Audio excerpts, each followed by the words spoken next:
We were just driving around looking for her. Everybody met at 3 at the church to go look for her, and we were just driving around.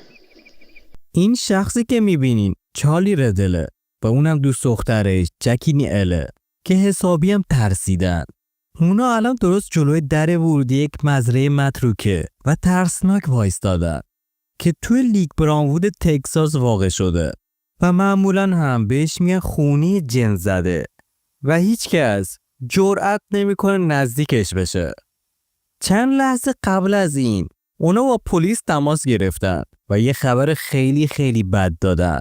911, what's the location of your emergency? I have no idea where I'm at. I am in the middle of nowhere. We were looking for Shantae Blankenship. Okay. We found her.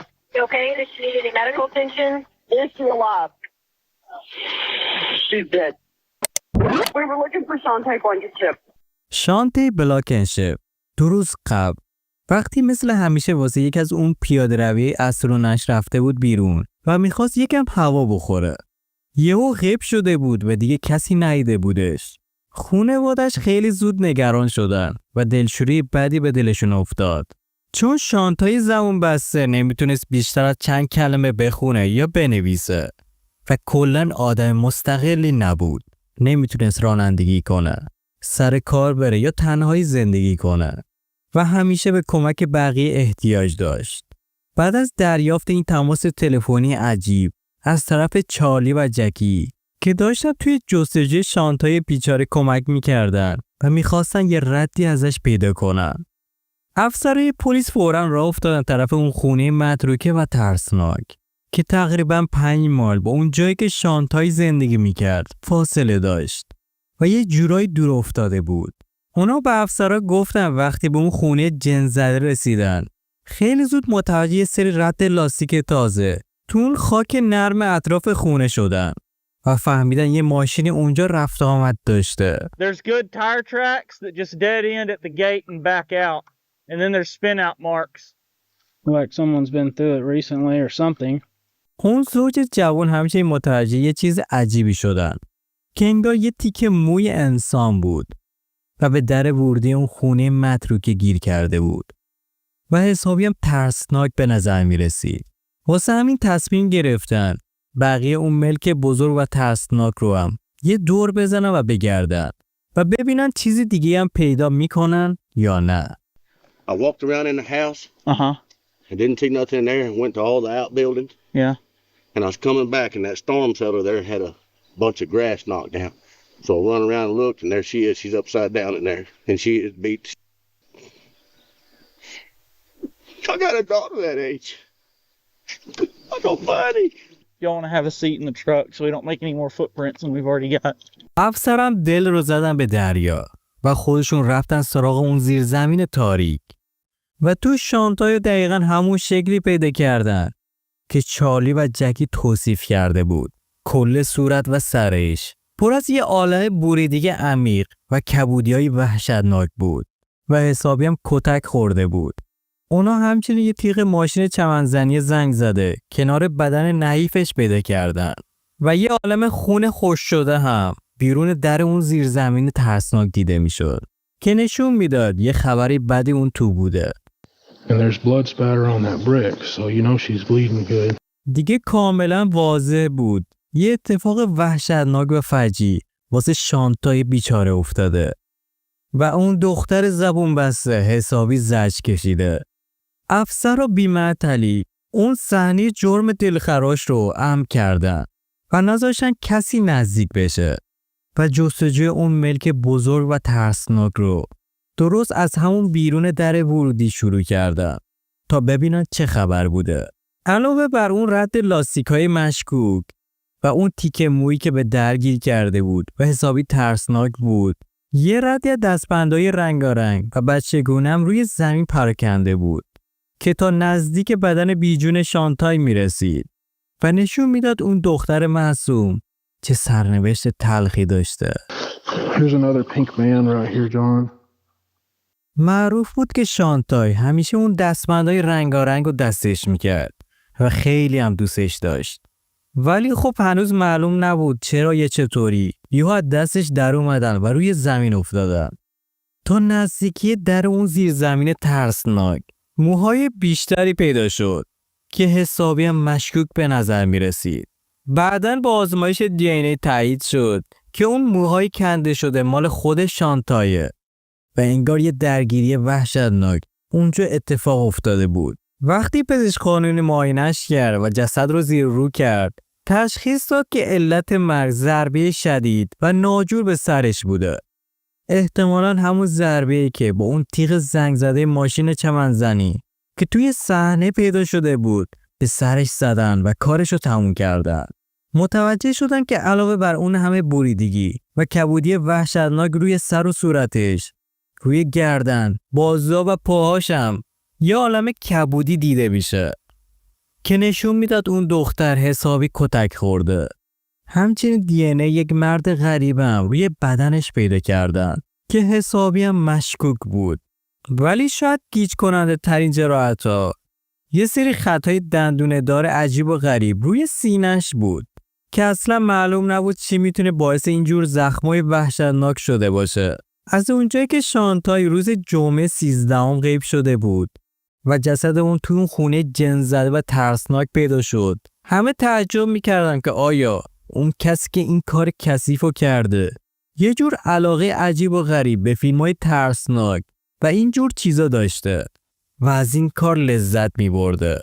در حالی که بازرسا داشتن اون صحنه جرم رو با دقت بررسی می‌کردن و به دنبال یه سرنخ می‌گشتن، چند تا افسر دیگه رفتن به کلیسای نورت لیک تا به اون گروه جستجو که داشتن دنبال شانتای می‌گشتن اطلاع بدن که دیگه اون یه پرونده گم شده نیست و حالا یه قتل وحشتناک اتفاق افتاده.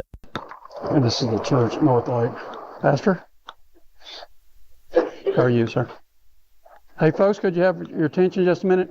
If you believe you have information that will assist in this investigation, I ask you don't discuss it with anybody else. I want your recollections to be your own. We'll be speaking to you as we get to you, all right? چند نفری که توی کلیسا بودن گفتن همون روز شومی که شانته غیب شد و دیگه بر نگشت، دوست پسرش یه یاروی به اسم جان ادمز رو دیده بودن که شانته رو از کافه مانتی کارلو سوار ماشین کرده و بعد با هم دیگه رفته بودن خونه و کسی دیگه اونا رو ندیده. جان هم حدود ساعت 6 عصر همون روز رفته بوده سر کار، درست همون موقعی که شانته واسه اون پیاده روی هر روز زده بود بیرون و دیگه کسی ندیده بودش. بعد جان با دوستش کیتلین قرار گذاشته بود و این دوتا چند ساعتی با هم دیگه قدم زده بودن و از این در و اون در حرف زده بودن. Her grandpa called her right before we got to the end of the street. Said, "Hey, it's getting dark." She's like, "It's okay, Papa. I'll be home soon." کیتلین گفت این تماس تلفنی حدود ساعت 8 شب بوده و اون موقع با هم دیگه حرف می‌زدن که پدر بزرگ شانته هم بعداً این قضیه رو تایید کرد و گفت همون موقع بوده که باش حرف زده. She says, "I'm walking." And that's all she said. That's just about that. بعد از اون تماس تلفنی کوتاه، اون و کیتلین از همدیگه خداحافظی کردن و هر کدوم رفتن پی کارشون و جان حدود 1 کیلومتر از خونه شانتای دور شده بود. She like was laughing and just took off running. Down the road. Yeah, down the road. هنگار کیتلین آخرین کسی بود که شانتای رو زنده دیده بود و باهاش حرف زده بود. واسه همین کارگاه اولش به اون شک کرده بودن و فکر میکردن یه خبری هست. ولی خب تا آخر اون مصاحبه طولانی مشخص شد که اون دختر هیچ نقشی تو اون قتل وحشتناک نداشته و بیگناهه. ولی خب اون تونست یه سرنخ مهم دیگه بهشون بده که شاید گره از کارشون باز کنه. She told me Colin told her to meet him in the shed behind his house that night and not to tell anybody. ولی خب یه یاروی دیگه هم بود به اسم کالن که قضیهش فرق میکرد. حالا دیگه به نظر میرسید که اون ممکن آخرین کسی بوده باشه که شانتای رو زنده دیده و باش حرف زده. واسه همین کارگاه واسه جمع کردن اطلاعات بیشتر درباره این یارو حسابی پرسجو کردن و زیر روشو در آوردن. فهمیدن که این کالن درست سر پیچ خیابونه، همون خونه زندگی میکرده که شانتای توش بوده و خیلی بهش نزدیک بوده. اوایل 20 سالگیش بود و یه سری کار متفرقه و کوچیک تو همون محله انجام میداد، از جمله چمنزنی و باغبونی واسه این و اون. بعضی وقت هم این کالن و شانتای با هم دیگه میرفتن واسه یه سری گردشای تفریحی با ماشین و یکم دور میکردن. He used to ride around with them and stuff, and he used to just do stupid stuff, and then like firing up drones. کارگاه تصمیم گرفتن یه سرم برن خونه این کالن مشکوک تا حرفای اونم بشنون و ببینن اونم چیزی واسه گفتن داره یا نه و چه اطلاعاتی میتونه در اختیارشون بذاره. How you doing, sir? I'm Jason Shea. I'm with the Texas Rangers. What's your name? Paul. اونا از کالین پرسیدن آخرین باری که شانته رو دیده کی بوده و چه ساعتی و اون یارو هم گفت که از دور اونو دیده. وقتی شانته مثل همیشه واسه اون پیاده روی عصرونی هر روزش از محل رد شده و رفته. But probably around the last time we seen her, it was around 6:37. بعد ازش پرسیدن آیا این دوتا با همدیگه رابطه احساسی و عاشقانه هم داشتن یا نه و یه جورایی با هم دوست بودن. طبق حرفای کالین شانته یه جور علاقه یه طرفه به اون داشته و اون دختر یه جورایی عاشقش بوده. I had to change my number because she would call it from like 6:30 in the morning to like midnight at night. Just call, hang up, call, hang up, call, hang up. Like a high school girl. Yeah. Did y'all have any type of physical relationship at all? So never. کالن بعد از اینکه به همه اون سوالا جواب داد به نظر میرسید داره همکاری میکنه و چیزی رو قایم نمیکنه. ولی خب کارگاه هنوز نمیتونستن 100% حرفاشو قبول کنن و یه جورایی ته دلشون یه شکی بود. واسه همین ازش خواستن بیاد اداره پلیس تا یه تست دروغ سنجی درست حسابی بده و معلوم بشه راست میگه یا نه. اون یارو هم با یه جور نارضایتی قبول کرد و گفت باشه میام. Why are we here today, Colin? Well, they want to find out who the murderer is. I want to prove to them that it ain't me. کالن تا همون لحظه‌ای که میخواستن اون تست دروغ سنجی رو شروع کنن و دستگاه رو بهش وصل کنن خیلی مطمئن به نظر میرسید و انگار خیالش راحت بود که بیگناهیش رو ثابت میکنه و دیگه کسی بهش شک نمیکنه که یک دفعه انگار یه چیزی یادش اومد و داستان قبلیش رو عوض کرد و یه حرف دیگه ای زد. به اون کسی که داشت تست رو ازش میگرفت گفت که در واقع با شانته رابطه احساسی و عاشقانه داشته و با همدیگه دوست بودن. We thought we were dating, you know. Once everybody started telling me that she did have a boyfriend at home and stuff, John Adams. And I left her alone. When's the last time you've been with her? A couple weeks ago. با این اطلاعات جدیدی که کالن داد اون رو به دستگاه دروغسنج وصل کردن و میخواستن ببینن چی از توش در میاد. با اینکه این تستای دروغسنج زیاد قابل اعتماد نیستن و خیلی قبولش ندارن ولی خب اغلب به عنوان یه ابزار فشار آوردن به مظنون استفاده میشه تا شاید یه چیز دیگه هم دهنشون در بیاد و حقیقت رو بگن. Did you physically cause the death of Shantae? No. You don't know. I don't know what happened. How she died. Not at all. You don't know what kind of weapon was used.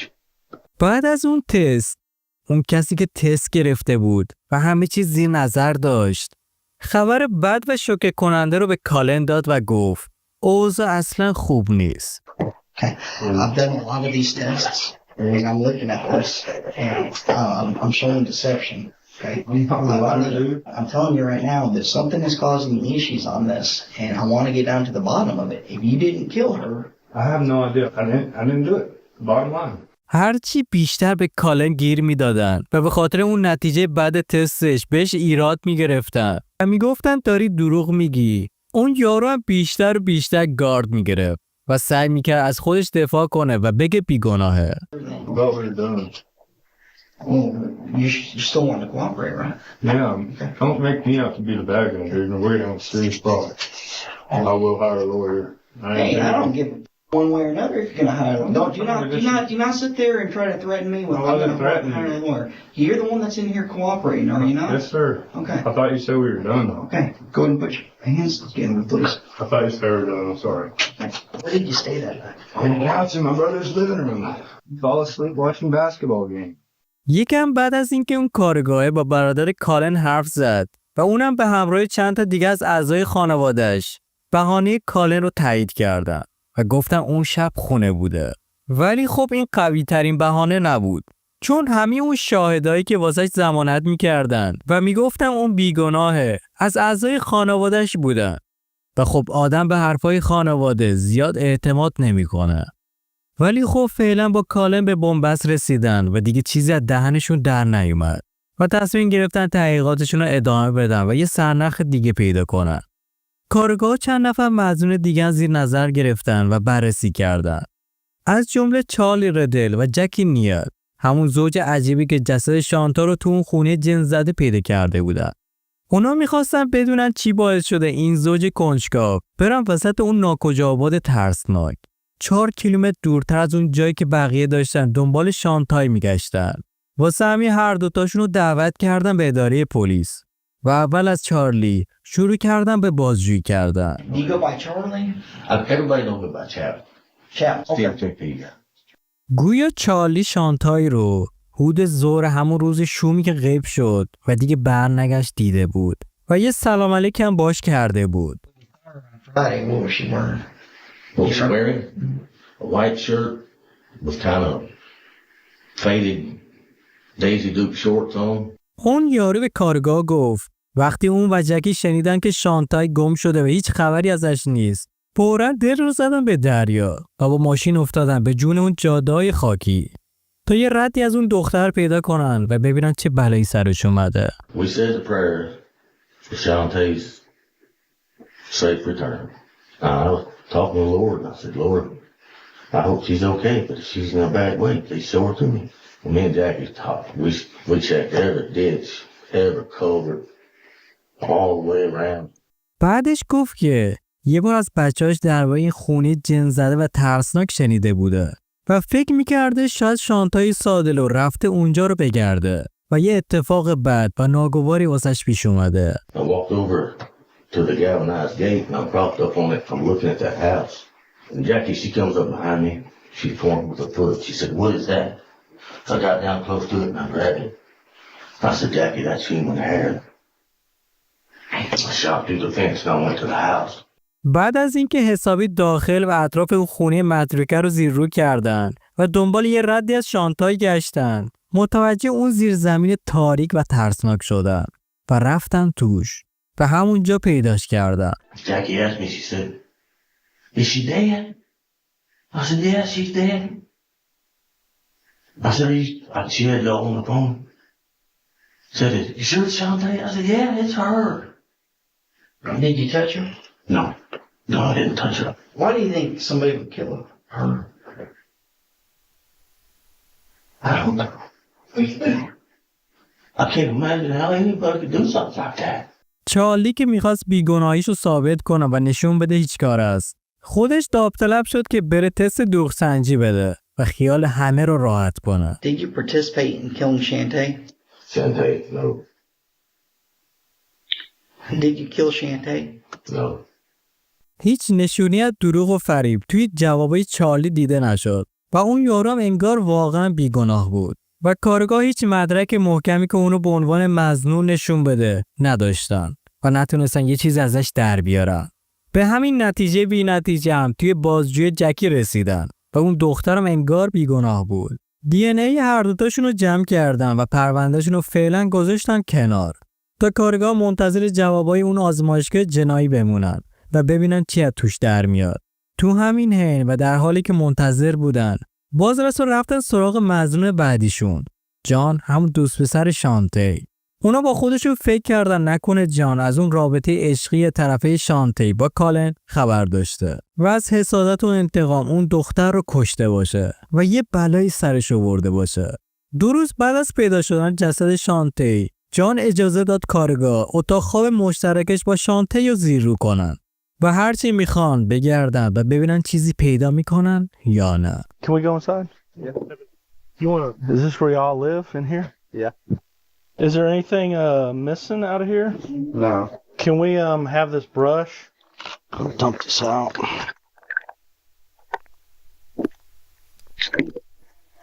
So she goes everywhere with her purse, but she just didn't have her purse today. بعد از یک جستجوی بی‌نتیجه و اینکه هرچی گشتن هیچی پیدا نکردن، اومدن بیرون و به جان گفتن دلیل اصلی اومدنشون اینه که دارن اونو هم به عنوان یک مظنون احتمالی زیر نظر میگیرن و یه جورایی بهش شک دارن. And normally, boyfriends are like going to be the number one suspect a lot of the times. And also a lot of the times when we do these, we do find another suspect. So when we do find the real killer, then we could say, oh, we covered that base. با توجه به اینکه شانتی با یه تیغ ماشین چمنزنی کشته شده بود و یه همچین چیزی هم توی ملک جان پیدا کرده بودن، این موضوع حسابی شک اونا رو به جان بیشتر کرد و دیگه یه جورایی مطمئن شده بودن یه خبری هست. Man, do you guys have a lawn care service or something? What is that on that hammer? Is that for pulling out nails or something? بعد ازش خواستم بیاد اداره پلیس تا یه بازجویی حسابی ازش کنن و ببینن چی از دهنش در میاد. کارگاه پرسیدن میتونن اون اطلاعات تلفن همراهشو بررسی کنن و ببینن اون روز با کی حرف زده و کجا رفته بوده، که اونم با روی باز و خوشحالی قبول کرد و گفت هر کاری از دستش بر بیاد انجام میده. جان به کارگاه گفت آخرین باری که با شانتی حرف زده تلفنی نبوده و همدیگه رو نزدیک دیدن و با هم حرف زده بودن. همون داستانی رو گفت که بقیه اون شاهدان گفته بودن. اون دختر رو از کافه مونکارلو سوار ماشین کرده و رسونده بود خونه‌شون. هر دوشو قبل از اینکه ساعت 6 عصر برن سر کار رفته بودن همون. So you left and she stayed there? Yeah. You know what time you have to be at work? Are you supposed to be at work at 6 or? Well, I was 9, but I show up, you can ask her. I would show up earlier. You're supposed to go work at 9? Yeah, no, I show up early. این قضیه بعداً توسط فیلم‌های دوربینای مداربسته محل کار جان، همچنین اون برگای ثبت ساعت ورود و خروجش تایید شد و دیگه هیچ شکی باقی نمونده بود که اون سر کار بوده. نشون میداد بعد از اون شیفت شبانش حدود ساعت 5 صبح به خونه برگشته.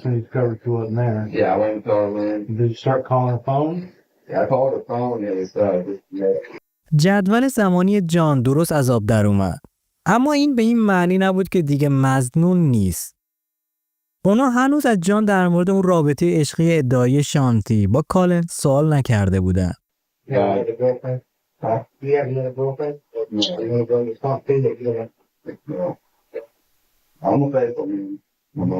Did she ever tell you that she had been sexually intimate with anybody else? Never saying things like that. I would ask her. To say no, or she just avoid the conversation?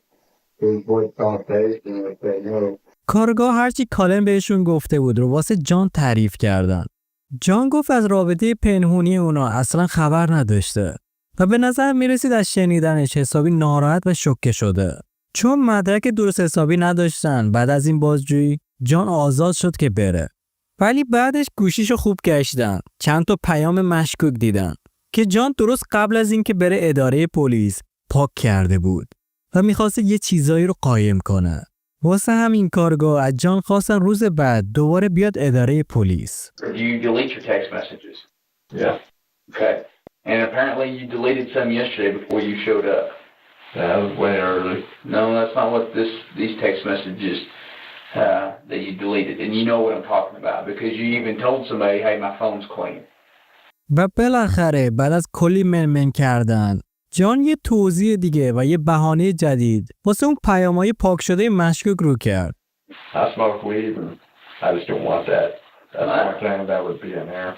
ظاهراً جان یه سری پیام بین خودش و فروشنده مواد رو پاک کرده بود و نمیخواسته پلیس ازشون خبردار بشه. بعد از بررسی بیشتر اون پیام‌های پاک شده معلوم شد جان راست میگفته و اون پیام‌های پاک شده واقعا مربوط به مواد بوده و درست مثل دفعه قبل چاره دیگه جز آزاد کردنش نداشتن و نمیتونستن همینجوری بهش انگ بزنن. توی مصاحبه اولیه‌شون با اعضای همون کلیسا بعضی گفته بودن روزی که شانته غیب شده بود یه فورد قرمز رو دیدن که تو اون منطقه میچرخیده و یه جورای مشکوک میزده. بعد از کلی جستجو توی پایگاه داده یه مرد جوون رو پیدا کردن. اسمش بابی سوها بود که تماس گرفتن واسه بازجویی بیاد اداره پلیس. بابی گفت که اون شب موقع رانندگی شانته رو دیده که داشته توی خیابون راه میرفته. ولی گفت اصلا هیچ ربطی به گم شدن اون دختر نداره. بابی گفت که اون شب موقعی که شانته گم شده بود اون توی مهمونی بوده و کلی آدم دیگه هم اونجا بودن که بگن اون تمام شب رو پیششون بوده. بعد از این بازجویی کارگاه حرفای بابی رو تایید کردن و یه مظنون دیگه هم از لیستشون خط خورد. نتایج اون آزمایش دی ان ای هم اومد و معلوم شد که هیچ کدوم از اون مظنونا با اون دی ان ای پیدا شده توی صحنه جرم تطابق ندارن و همه چی یه جورایی به هم گره خورد. روزا عین باد می اومدن و میرفتن و اون قاتل سنگدل آزادانه داشت میگشت تا اینکه یه روز توی سال 2017 یه بازرس بازنشسته از شهرستان براون داشت یه برنامه جنایی واقعی تماشا میکرد و یهو یه تکنیک جدید دی ان ای رو میبینه که شاید بتونه گره از این پرونده پیچیده باز کنه. Uses DNA to configure the physical attributes of a person, but the best part, the technology doesn't need much to do the test. As little as a 13th of your saliva from a sip of a bottle of water is enough to make a profile. مقامات اون دی ان ای پیدا شده رو فرستادن به آزمایشگاه و 5 ماه بعد این پروفایل تقریبی رو پس گرفتن. یه مرد سفید پوست با یه جور تبار اروپایی شمالی، چشای آبی و موهای قهوه‌ای معمولی. فوراً این عکس تقریبی رو آنلاین منتشر کردن به امید اینکه یک نفر بتونه بگه این قیافه شبیه کیه و یه سرنخی بهشون بده. وقتی این عکس بین خانواده شانتی پخش شد، برادر ناتنش یاد یک نفر افتاد. یکی از هم مدرسه ایش توی دوران دبیرستانش، یه پسری به اسم رایان ریکس. رایان درست همون موقعی که شانتی غیب شد و دیگه بر نگشت، تازه توی شرکت خدمات چمنزنی شروع به کار کرده بود. اون همچنین عضو همون کلیسایی بود که شانتی هم اونجا میرفت و نه تنها اون جستجوی اولیه کمکشون کرده بود و خودشون نشون داده بود، بلکه حتی به مراسم خاکسپاری شانتی هم اومده بود. با اینکه داخل ساختمون نرفت و توی صف وایستاد، یه نگاهی به مراسم عزاداری انداخت و بعد یهو رفت و دیگه کسی اون رو ندید. کارگار رفتن به محل سکونت رایان، ولی دیگه خیلی دیر شده بود و اون یارو زده بود به چاک و رفته بود و کسی نمیدونست کدوم گوری رفته. اونا فوراً یه عملیات تعقیب و گریز گسترده رو انداختن و همه جا رو زیر رو کردن. اما قبل از اینکه قضیه جدی‌تر بشه و بتونن دستگیرش کنن، توی 17 نوامبر سال 2017 درست قبل از مراسم چهارشنبه شب کلیسا که همه جمع شده بودن، رایان با پدر مادرش اومده بود کلیسا. از کشیش رانکینز پرسید میتونه توی طول مراسم جلوی جماعت اعتراف کنه یا نه و همه چیزو بگه و کشیش هم قبول کرد. His brokenness, he said that I need to make things right with you, but more importantly I need to make things right with God and with my church family. And he said I need to confess something to you. And he said I murdered her. همه اونایی که تو کلیسا بودن با شنیدن اعترافات اون حسابی داغون شدن. کشیش هم رایان رو سوار ماشین کرد و اون رو برد اداره پلیس.